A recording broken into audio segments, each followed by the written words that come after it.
Hello! Here I am again. Kumusta ka naman? Ikaw po na nasa harapan ko. Well, ayan, voice ko muna ang marinig mo. Hindi mo na ako magpapakita sa aking introduction parts. Diba? So next time na lang ulit. I hope you are doing fine sa mga oras na ito.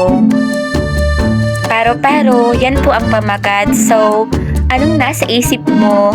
May naiisip ka ba na magandang mensahe na pwedeng marinig mula po sa pamagat na ito?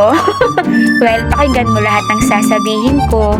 Noong nasa elementarya pa lamang ako, malinaw pa sa alaala ko, nanguhuli kami ng mga tutubi at paro-paro. Aliw na aliw talaga ako. Iba-iba ang kanilang kulay, may itim at mayroong makulay. May maliit at may malaki rin. Kadalasan sila ay nasa hardin. Well, bakit ganito ang pamagat ng tulang ito? Anong pagkakatulad natin sa paro-paro? Pakinggan mo ang mga katagang sasambitin ko.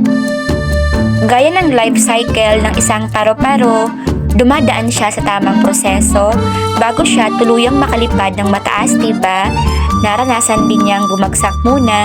Tayo ay mistulang paro-paro sapagkat iba-iba ang ating kwento, mayroong madrama, comedy at pang telenovela. Ang iba naman ay parang malapelikula.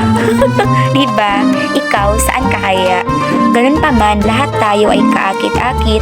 Bawat tao ay may angging rikit. Kung paano nakalipad ang isang paro-paro, balang araw aasenso rin tayo. Sumasang-ayon ka ba sa mga sinabi ko? Well, ano kaya ang moral lesson nito? Let me explain. Be brave and don't be afraid to spread your wings until you will be able to soar up high. Ano kayang pakpak ang tinutukoy ko? May pakpak ba tayo? Paano tayo makakalipad? Diba? So wala pong iba kundi ang ating kakayahan, ng ating sariling talento. May mga tao pong ang gagaling sumayaw. Ako talagang yan po ang kahinaan ko. Yes po, pakantahin mo na lang ako, wag mo lang pasayawin. Talagang hindi ko kaya yan. Yan po ang hindi ko pa na-overcome. Hindi talaga ako marunong sumayaw. Marunong ako pero sarili kong steps, kembot-kembot lang. Pero yung talagang step na totoo, hindi ko pa kaya. At talaga namang iniiyakan ko yan, lalo po nung nag-aaral pa ako nung college. Di ba may mga sayaw noon, talaga pong hirap na hirap ako. Way back then, buti nilang talaga, ang galing nung partner kong lalaki. Talagang kahit hindi ako marunong sumayaw noon, talaga namang nakuha ko yung steps.